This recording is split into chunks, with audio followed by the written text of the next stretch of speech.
ওয়া আম্মা মান খাফা মাকাম রাব্বিহি ওয়া নাহান নাফসা আনিল হাওয়া ফাইন্নাল জান্নাতা হিয়াল মাওয়া।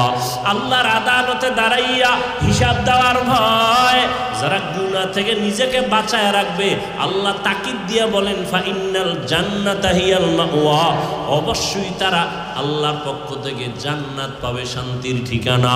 এই আয়াত হলো এর দলিল, তিনি জান্নাতি। হারকে দারাত খৌফে হকদার দিল মদম জান্নাতুল মাওয়া দেহাত ও রামাকাম। আল্লাহর ভয় সন্তানের মধ্যে যদি না আসে, ওই সন্তান মা বাবার সাথে আদব রক্ষা করবে না। আল্লাহর ভয় যদি ছাত্রের মধ্যে না আসে, ওই ছাত্র শিক্ষকের সাথে আদব রক্ষা করবে না। আল্লাহর আদালতে দাঁড়াইয়া হিসাব দেওয়ার ভয় জনগণের মধ্যে যদি না আসে, জনগণ কোনোদিন হারাম খাওয়ার থেকে বাঁচবে না। এই জন্য নবীও বলেন ইত্তাকিল মাহারিম তাকুন আবাদান নাস, গুনাহ থেকে হারাম থেকে নিজেকে বাঁচাও।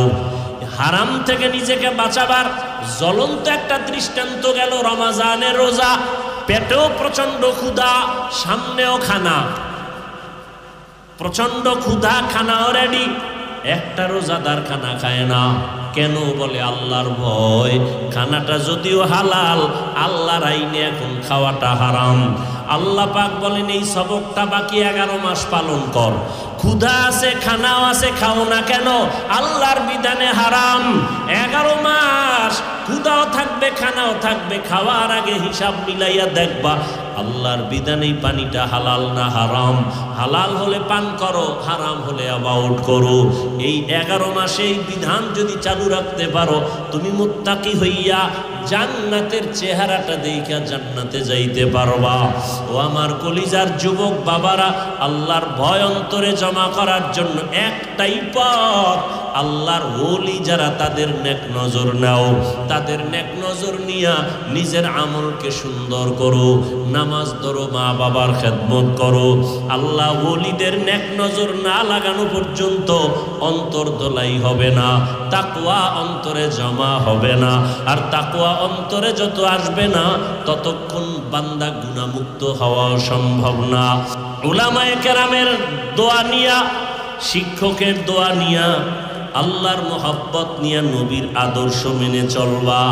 তওবা করার নিয়ত যদি থাকে, মরিয়া গেলে যাবো আর নামাজ ছাড়বো না, দাড়ি কাটবো না, বেপরদায় চলবো না, মা বাবার সাথে বেয়াদবি করবো না, উলামায়ে কেরামের বিরুদ্ধে যাব না, নবীর আদর্শ সুন্নাত অনুযায়ী জীবন চালাবো। তওবা করার যদি অন্তরে নিয়ত থাকে, খাঁটি নিয়তে দুটো হাত আমার আল্লাহকে দেখায় দাও।